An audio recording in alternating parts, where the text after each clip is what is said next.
Hey everybody, welcome to part 2 of the Criterion video. Comic Crack back with you. To start out this episode, let's go back in time to see some reviews of some of the Blu-rays that when I'd first bought them, I'd watched them. Back in a time before men had beards. Join me, don't be afraid. One that was on my list for a long time to see, and again, sale came, I jumped on it. Diabolique by Henri-Georges Clouzot. Ce n'est pas une histoire de fou, c'est une histoire diabolique. Qui est là?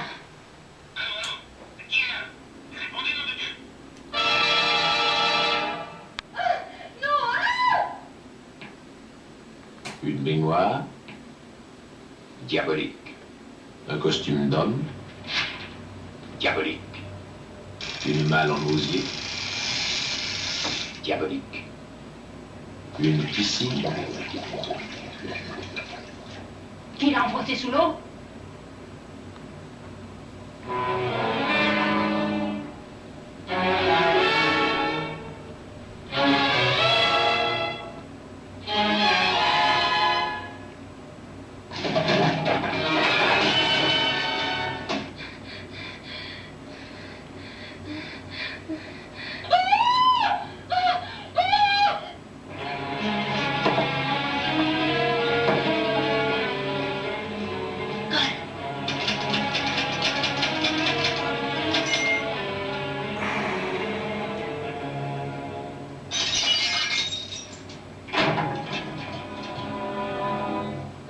Qu'est-ce que c'est?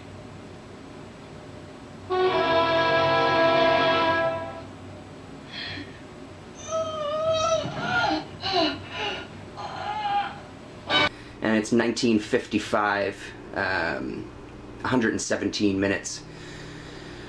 So it says, before Psycho, before Peeping Tom, before Repulsion, there was Diabolique.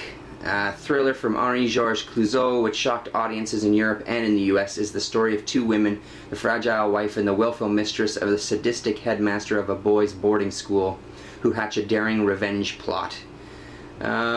It was amazing. His wife, Vera Clouzot, was in it, and her character, she plays a woman with a heart condition. She's the wife of the leading man in it.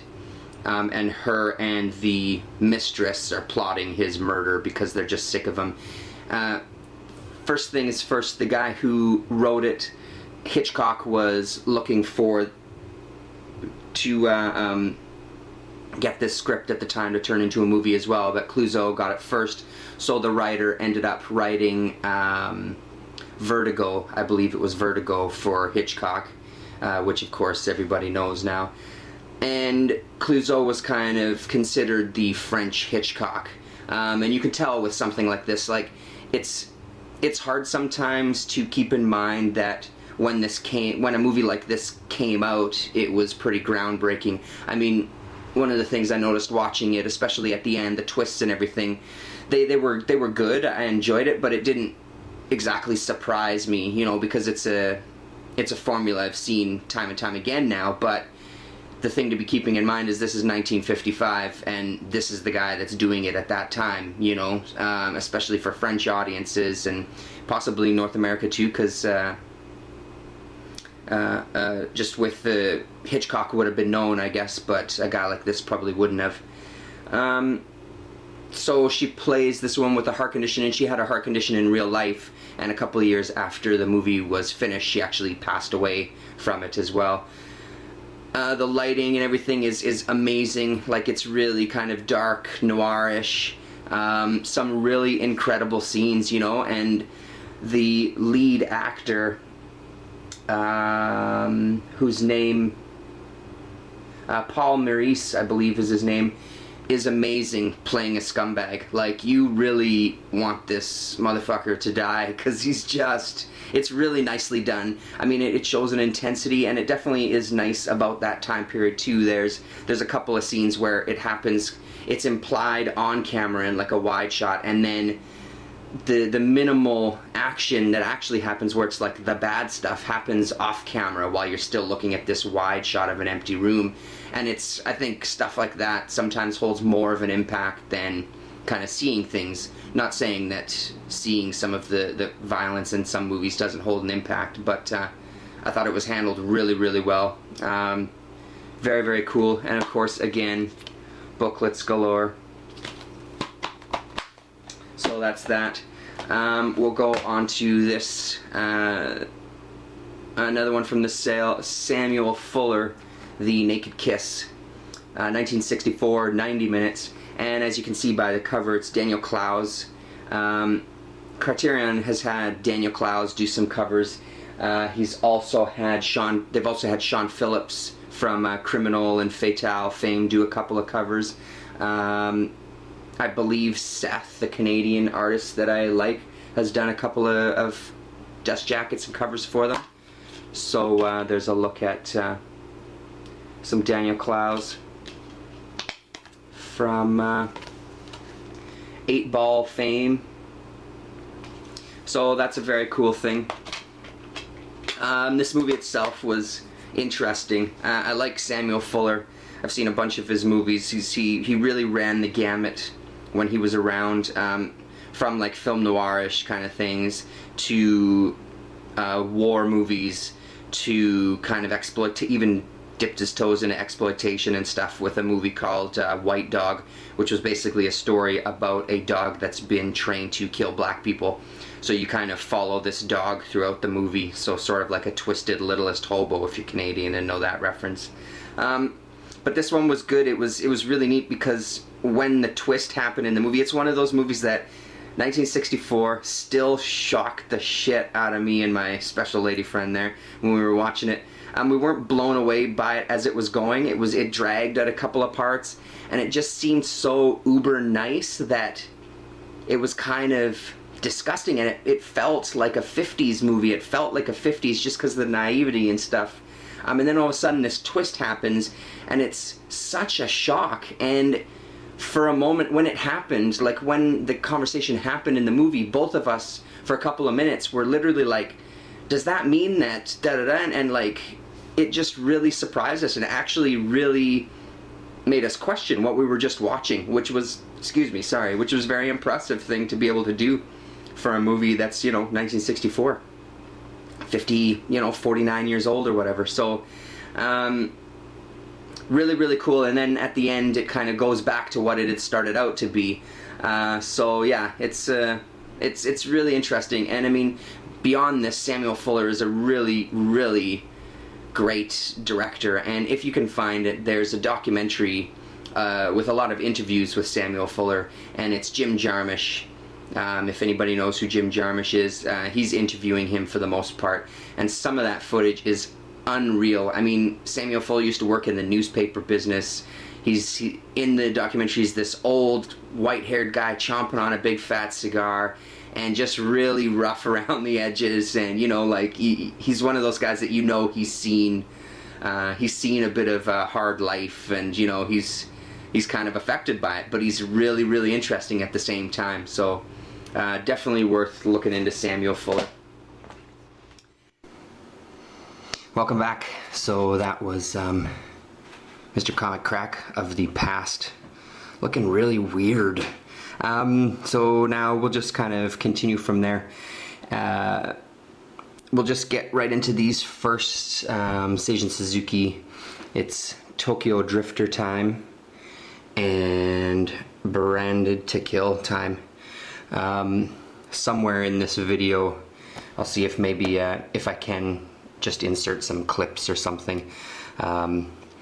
So we'll talk a little bit more about Seijun Suzuki and the world that he existed in.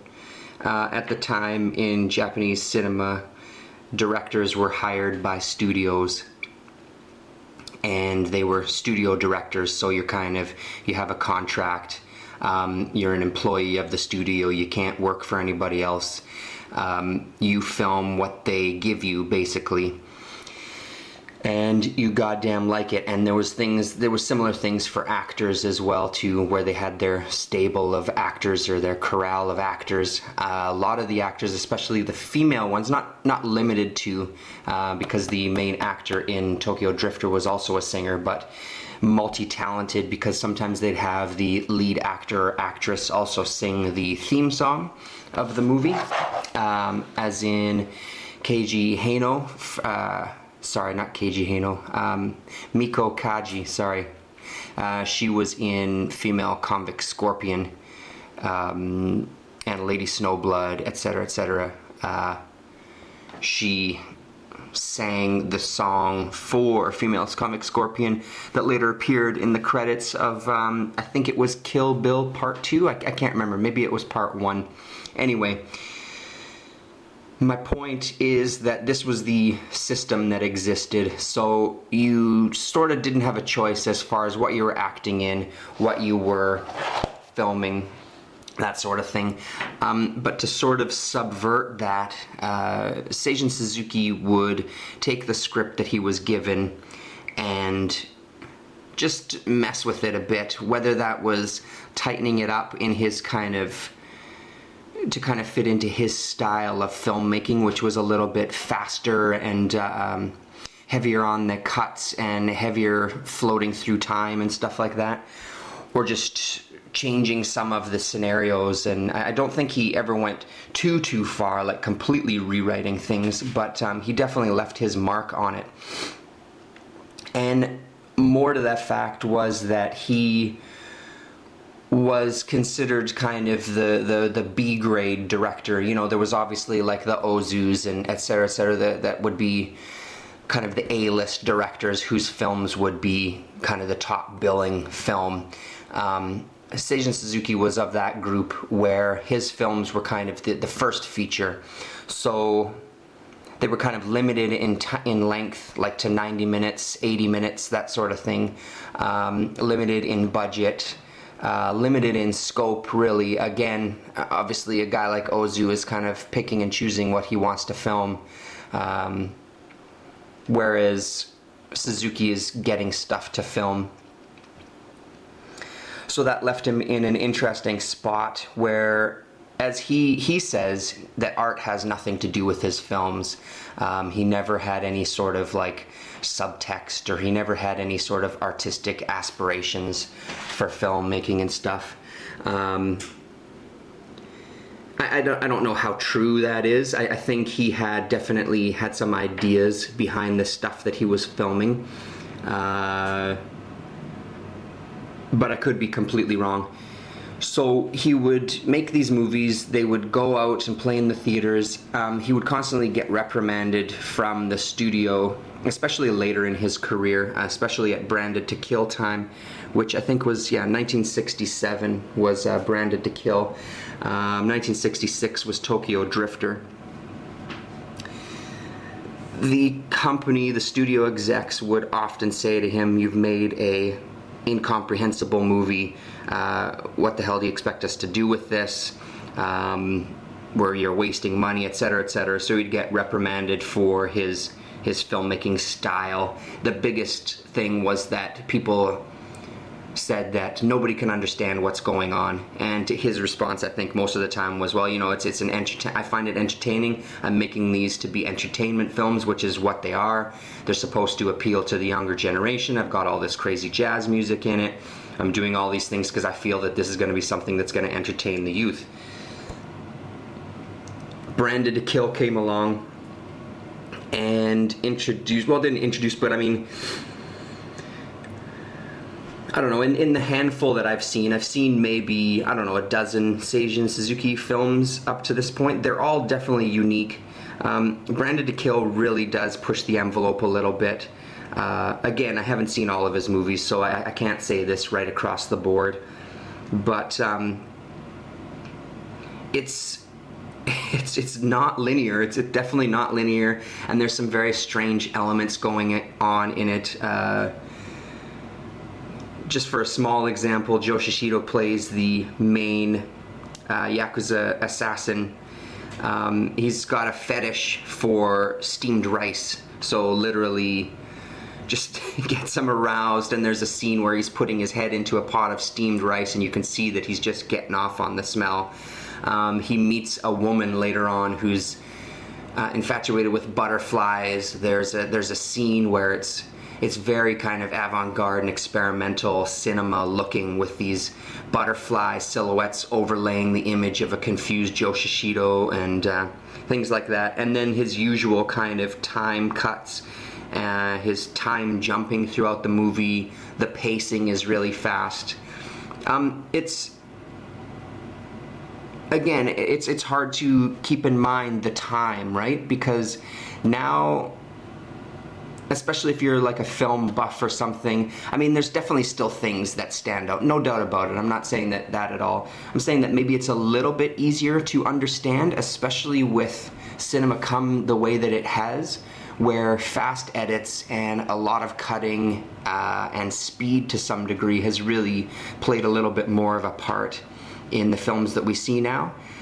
So, I mean, it definitely, I've watched it a few times because it's one of my favorites. These two are my favorites. I don't know if it's because these were the first ones that I saw, but I really, really like them, and they contrast each other really nicely too, I feel.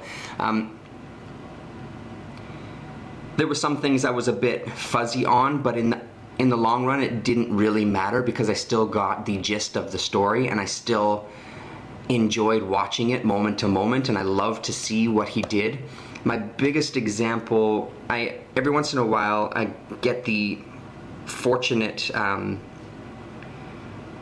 task of teaching. As you know, if you've watched my videos, I work in film, so sometimes I get the opportunity to teach. Sometimes that's just to teach lighting and the grip and electric side of things, which is the lighting department. Sometimes it's just on that and it's more technical, but every once in a while I've got a chance to teach at the Winnipeg Film Group downtown to kind of young and aspiring filmmakers or whatever, where you can get into a little more kind of detail about things.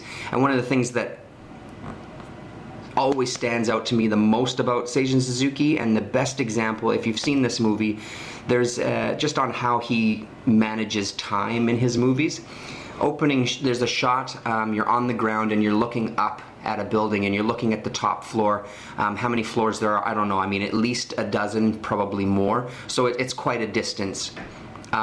We know that our hero is coming out the side door to come down the fire escape. We see the door open and we see him start to descend. As he's starting to descend, we pan down, or the camera tilts down, to reveal on the bottom left-hand side a parkade. We get to the parkade and a car leaves.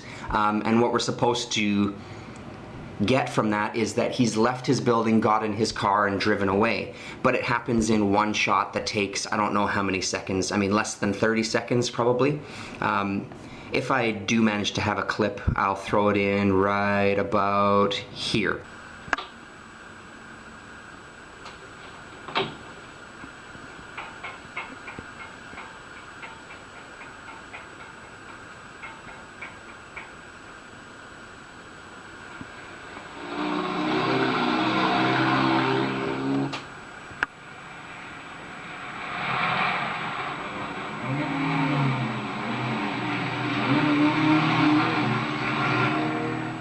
To me really stands out as a kind of signature Suzuki thing that would cause confusion. I imagine in 1967 it probably would have caused more confusion. Is that somebody else coming out of there? What happened to him? Was that him coming out of there? Who is this new person?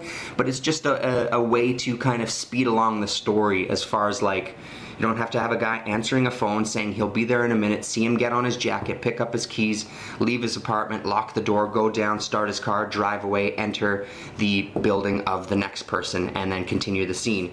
I just think it's really, really nicely done. It's a really good use of film making, as far as I'm concerned. One of the things that I will touch on also is that I do love realism in movies. I love it. And I like hyper-realism sometimes too. I love that everything becomes so kind of real. It almost becomes I don't know, it gives it a sense of like bizarreness. So I mean, I talked about Killing Them Softly. That's a type of realism I love as well, even though it's kind of it still is stylized for sure. I don't need realism in filmmaking. I understand as a viewer that I'm watching a movie, so I'm okay with directors taking risks and playing with the form and things. I enjoy it. Again, I guess maybe it goes back to the whole deconstructionist side of me or whatever. There's a whole bunch of things I do enjoy about films, but I'm not one of those people that has to have a film presented to me in one specific way. I'm totally okay with entering a filmmaker's vision and a filmmaker's world. I think it's the same with comics, it's the same with reading, it's the same with any sort of art or entertainment. That's what I like about filmmaking and comics and all those kind of things. I love seeing somebody's vision, and with a director like Suzuki, when you're watching a film, you're watching a film that he's done, and to me there's no mistaking that he did it. There's no guessing of like, oh, is this a Robert? It's Seijun fucking Suzuki. There's no doubt about it. He leaves his stamp on it, and I love that. It really makes it appealing. So anyway, the last thing about Branded to Kill was he brought the movie got complete. He brought it to the studio. They watched it. They said, this is it. This is incomprehensible. We don't know what the hell to do with it. You've done this for the last time. You're fired. And they fired his ass. He went off to do, I think he did some commercial work and other sorts of things. He then kind of had a resurgence when these were first coming out on DVD. There was a big interest in Suzuki again. He found a new audience, a new generation whose films, who felt that they were being spoken to with his films, and really kind of ushered in, along with like the French New Wave and thing, a really unique sensibility. There's a look at the booklet there. I won't pull it all out, but there's the DVDs, or the Blu-ray as well. And then he had another bit of a career, another resurgence, where he started making some more films, I think in like early 2000s, and the one or two that I saw were shot on like digital video. And again, it's interesting seeing those now, because to me those are really hard to watch. Is it the same feeling that the people had at the time? I don't know. I have no idea. All I know is that digital video is really tough for me to watch sometimes anyways, like DV stuff. I'm getting more used to it now. My high definition TV took me a while to get used to because it looked so bizarre to me. I think I talked more than enough about Seijun Suzuki and Branded to Kill, so we'll leave this at this. We'll have a quick talk about Tokyo Drifter.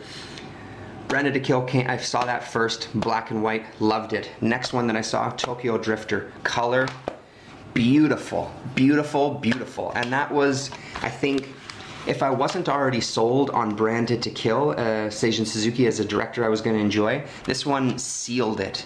I love the fact that he worked in color and in black and white, and had such a great, a great bunch of guys working for him, including his cinematographer, that he was able to pull them both off so beautifully. The black and white is exceptionally well done.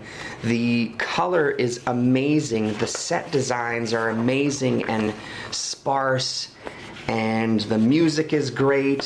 Here's a couple of pictures. I mean, just shots like that are beautiful, with some colors in the background changing to some purples, still with that red in play there. More red there. Foreground of green with some yellows in behind him. It's just stunning stuff. And it's a bit bizarre. The lead character, it's been stolen now many times. I'm just rewatching the series The Wire, and Omar, the character Omar, whistles a song whenever he makes an appearance. This character in here had a song that he would whistle every time he was around, so you knew that he was going to be you knew that he was coming because you could hear his theme song, which was basically the theme song of Tokyo Drifter, sung by the actor. Oh, whose name has escaped me. And I don't see it right here. Sorry, the name has escaped me there. So this is 1966. The closing scene of this movie is still one of my all-time favorites.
So thank you very much for joining me. We've still got a couple more stacks to go there. Yeah, I hope you got something out of this.